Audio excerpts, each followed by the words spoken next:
What's up, y'all? It's Hard Time Gaming here, and welcome to Hashiriya Drifter.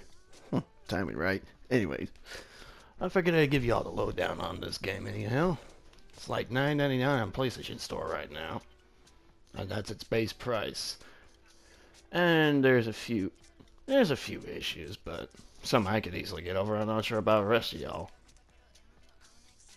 Hey, well, you already know what this is. This is a Tokyo Drift Evo.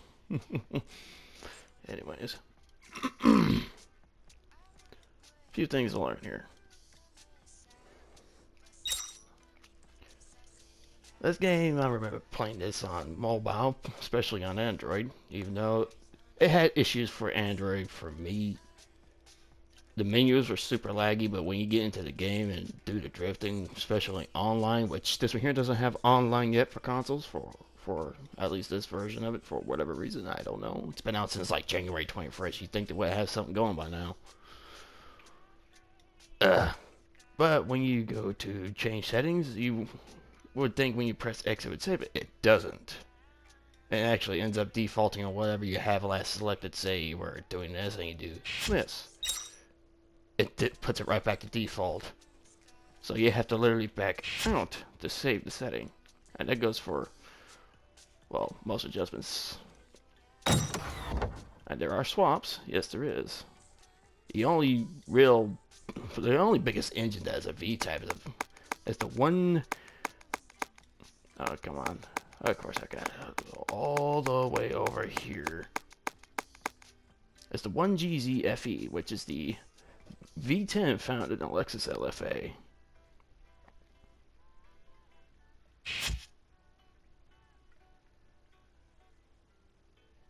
But, also, wheel and tire size adjustments. It is smart to have those front tires really grippy and the rear tires loose, especially in this case. Especially if you're playing on a console version. I'm not sure if it's on Xbox yet. Or officially on Steam. Because this game used to get emulated a lot. And some low exhaust and blow-off valve sounds.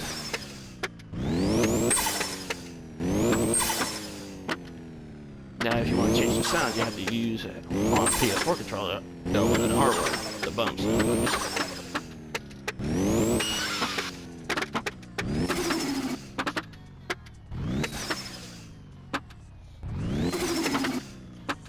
Like there's all different types.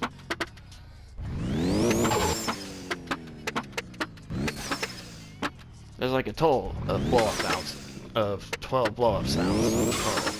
Blow-off valve sounds in total. Blah, can't talk today. I'll go with this one.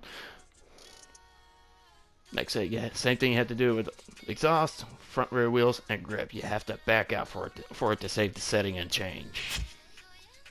Now, when it comes to engine tuning, if any of y'all played the mobile version, it still shares that very behavior.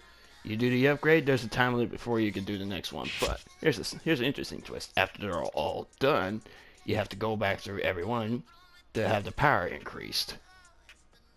Like once the upgrade's officially done, you have to go back through and view each and every one, or the power won't register for whatever reason. Super weird, right? Anyways. I never really...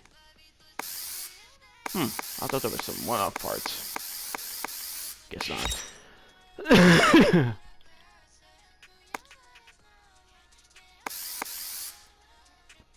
That's a bit much for a strut bar. Apparently there's one in the trunk. I gotta look.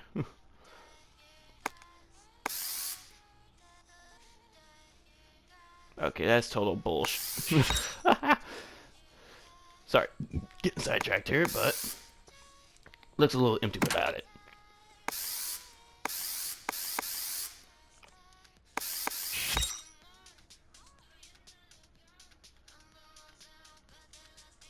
That's interesting how that behaved. Okay, that works. Okay, getting sidetracked here.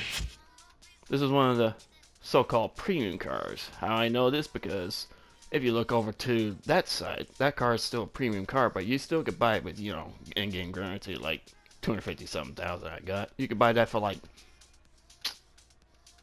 180 if I'm right. I could be wrong. But I don't feel like going through the damn car tier system because that's a pain in the ass in of itself.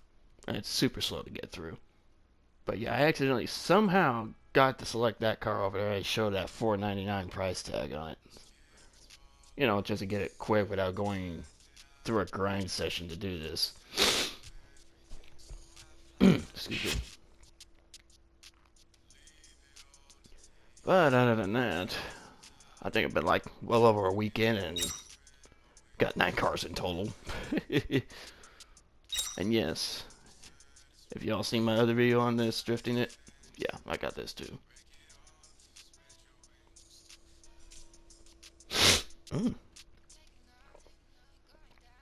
But, let's see here.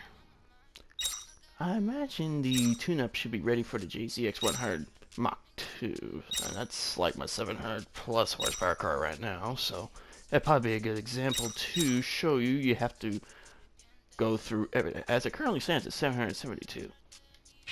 But I did my final upgrades on it earlier, so see here. This is the final rendition, but watch, see? You have to go through and briefly wait for it to load up properly, so that way it actually loads the horsepower proper. This is gonna be one bad mother. Oh, I got double tap on turbo for whatever reason.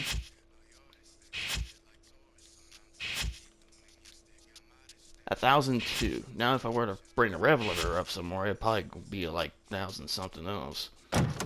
Or if I do the tuned to JZ swapping, which is like 500 something if I'm not mistaken, it would really bring the jams up. But right now I got set to 8600 and that's just fine. This is my pro style car anyhow. You can't really do deliveries, but you could do car this style designs. You know, pre-made stuff. And like, well, you have to select the blow-off valve sound. You have to use the R1 and the L1 to change it out.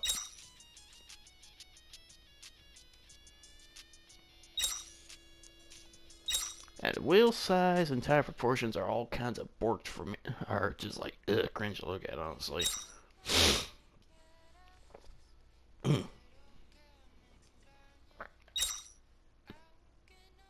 Okay, I don't get that unless you intend to drag race somebody. But no, I got this car as a reward in the old career mode. That is a 4-part series.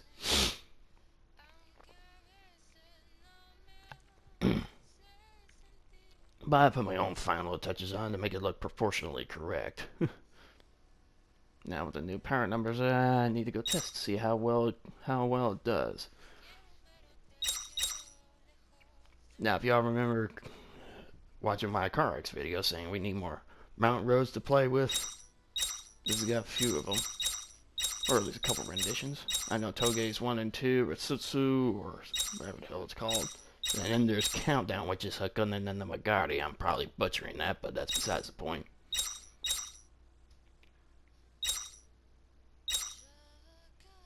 And then there's this oddball.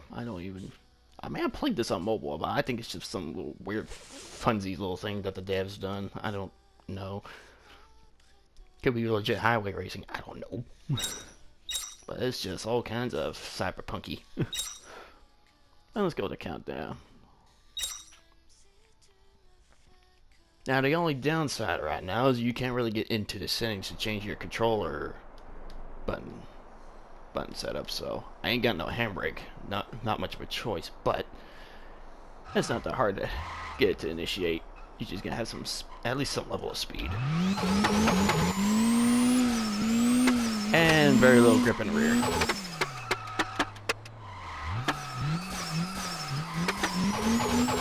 Like legit, no handbrake.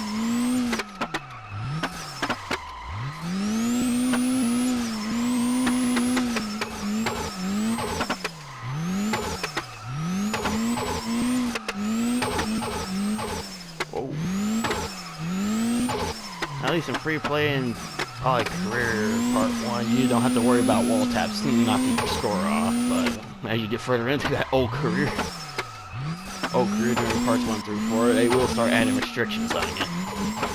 So like don't touch the wall or don't go below 50 kilometers an hour, which is the 50 kilometers an hour thing is kind of stupid, I'll be honest. Like who the fuck does that? I guess the AI is cheating as fuck at that point, especially in Toge 1. Oh, it's a fucking nightmare.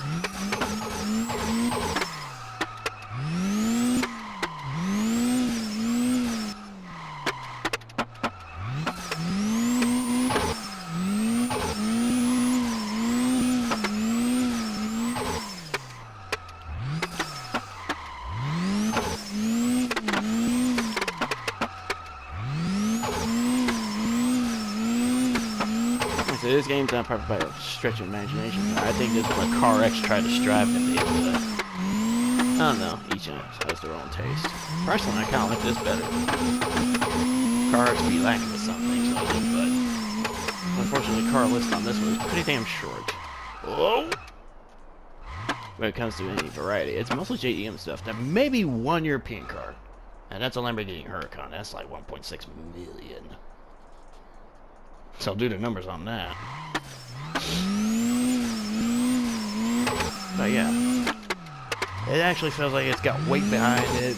But I hope they actually start updating this game soon. If not, that's probably going to be one of those really bad cash grabs that they try and do, and it didn't work out too well.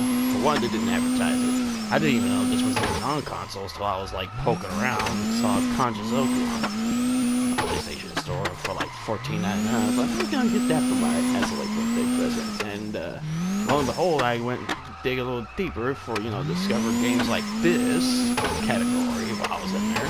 I happened to come across this. I was like, fucking no way, bud. They actually fucking did it. But there's like some issues. As you can tell, it still has a lot of its mobile characteristics, as you can see in the top left corner. Now, if my PS4 and my TV were connected to be a fucking touchscreen, that would make a lot of sense, but not here. Not here. It really doesn't. I'm surprised they practically ported it the way it feels, but it still has that controller support to a degree. That's probably what they thought they were gonna bank on, but something didn't translate well. Because I can't do, you know, button remapping or nothing, because I ain't got no handbrake. Or able to swap to manual transmission, so I'm stuck in automatic, but I can still force it to manually shift down if need be. Well,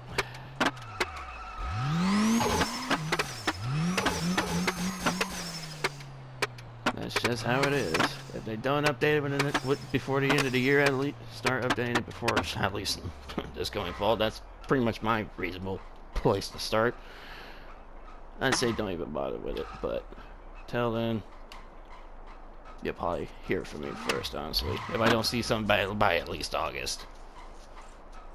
But CarX is working on their thing for CarX 360 Online for consoles and PC, and well, obviously Switch. I don't know how in the hell Switch hasn't exploded yet. Because that game is getting to the point it's starting to get demanding, but not overly demanding. This thing, my PS4 doesn't even fucking have the fan kicked in high. But yeah, like I said, I can't even do button mapping. It's like legit just bullshit, man. Come on.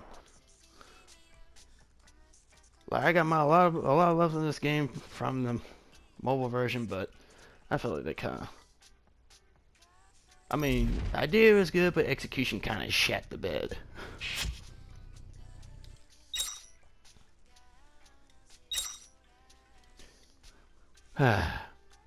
Anyways, hopefully y'all found this informative about Hashiriya Drifter. Oh, I keep forgetting to add this. The online's not available yet, if I haven't already mentioned it. There ain't no online yet. So hopefully they get that through too. If not, like I said, this game might be classed as a cash grab and probably put their ass on blast for it. Other than that, hopefully y'all found this informative about Hashiriya Drifter.